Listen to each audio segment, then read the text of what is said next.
everyone, I'm Kevin Bartlett. And I'm Christine Strauss, and this is The Real Deal with Baird & Warner, where we cover all things real estate. For buyers, renters, sellers, investors, and fellow agents.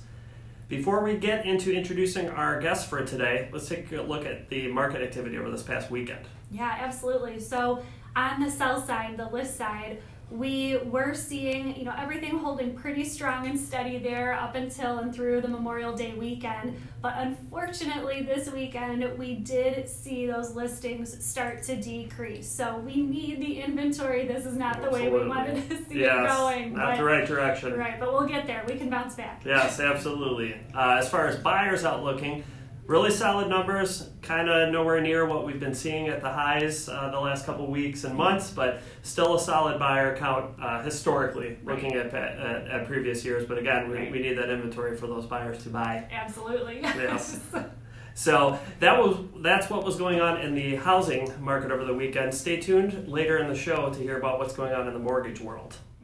So today we are excited to kick off a new kind of mini-series within the Real Deal realm, Families in Real Estate. Right. We're going to have Jack and Scott Persin on today, but family members working together in real estate is a pretty common occurrence nowadays. Right. But everybody has their own stories on how they got started and the dynamic and how it's going. Some are working out and some are not. Right. So we love to get into those stories and hear more about them. So we're going to start it out today with our very first one. Today we are excited to welcome Jack and Scott Persin, who are amazing agents in their own, in our own office here in Naperville, and just so happen to be father and son. So we are so looking forward to hearing what that family dynamic is like in the real estate world and here out of our own Baird & Warner office. So thank you, Jack and Scott, for being with us today. Thank you guys for being here. Thanks for the invitation. Of course. All right, so first question first. Who joined the industry first, and was there any coaxing to the other one to get in? Well, I'll take that question. I started in 1988. Scott was still in high school, so it was a little early for him. We came in as a husband-wife team way back when. It was Merrill Lynch Realty, 1266 East Chicago Avenue. And when we interviewed, my wife went one direction, I went to another. And it ended up, we were told by a couple of companies that team dynamics really is not the future of real estate. So we heard that really early in 1988. However, we went in as a team. Merrill Lynch embraced us, and we stayed there for 2.5 years and then moved over to RE/MAX in Naperville. And shortly after that, or not shortly after that, about 10, 11 years later, Scott joined us. And my wife stepped out of it, and Scott became a realtor at RE/MAX with me. Yeah, the goal was always to get into real estate, but didn't do it right out of college. Always wanted to be a part of it, and then the lifestyle with the ability to put family first was one of the big dynamics to get into it. Yes. One of the interesting things, and I was talking to my wife this morning about this, is Scott, when he was in 7th and 8th grade, he would hear people who were moving, and he was over at Lincoln Junior High, and he would refer them to me. And he was always had that interest in real estate, so coming to real estate just seemed like a natural thing. Did he get the referral fee? He got a better allowance. There you go. There you go. Love it. We work those angles early on. So what are some pros and cons that you feel, about kind of having a family in the industry? Do you see any pros and cons to having family? Well, for me, it was priceless for just the fact of when I got into management a couple years ago and I was doing the training and doing the coaching of agents, and especially new agents. I'd have conversations with them, and some of the things that I expected new agents to know or understand, they were kind of in the woods a little bit on it. Sure. And for me, the phrasing, the words, all of that was dining room table conversations since the age of 12 or 13 years old. Mm-hmm. It was kind of ingrained in me, and I didn't appreciate that until I got into the management side of it, because I had been around it my entire life. So I had a mentor that I learned everything from. We don't do business the same way today necessarily, but I can definitely attribute everything I do because of him. That's wonderful. That's great. And one of the things I find is the dynamics of the family or working with a partner or a team member is the coverage, given the ability to have a little bit more flexibility in your schedule, communicating with clients. We may have different ways of communicating, but with our age, I come from an older generation, the baby boomers, and Scott much younger. It complements going into a listing or talking with a buyer, how we can cover their needs.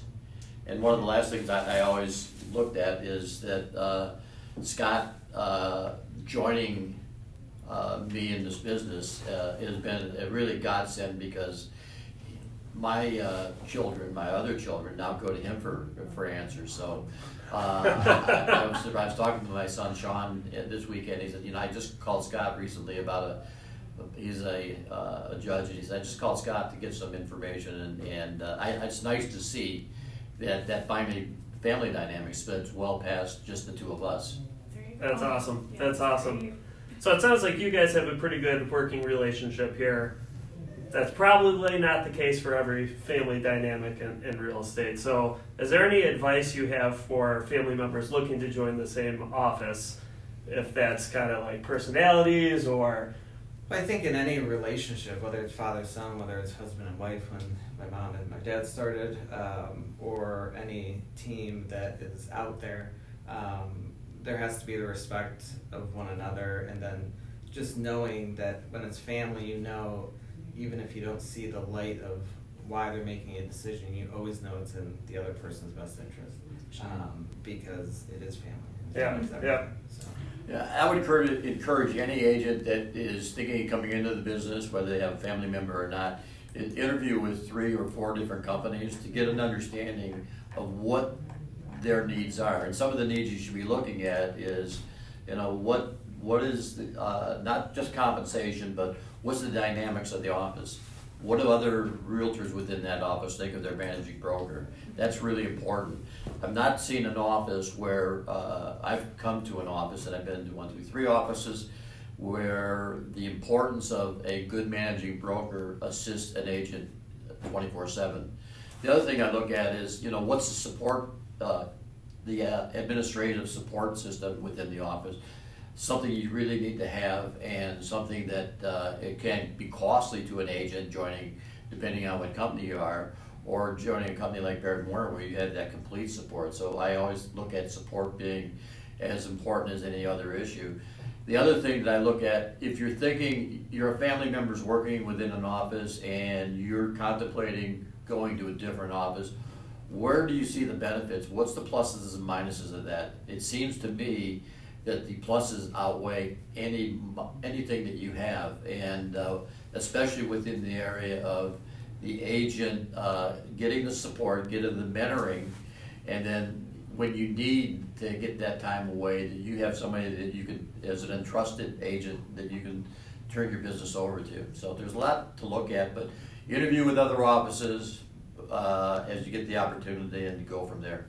And the one thing that my dad had given me as advice when I finally came to him and said, I want to get into real estate, the family business, I guess you'd call it, not the mafia, but the family business, was that he's like, you should interview, it was the #1 agent in Naperville at the time. He was a son that his father had been in the business for years ahead of him.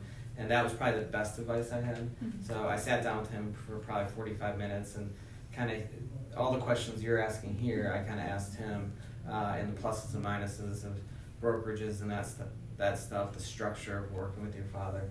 Sure. And he was very helpful.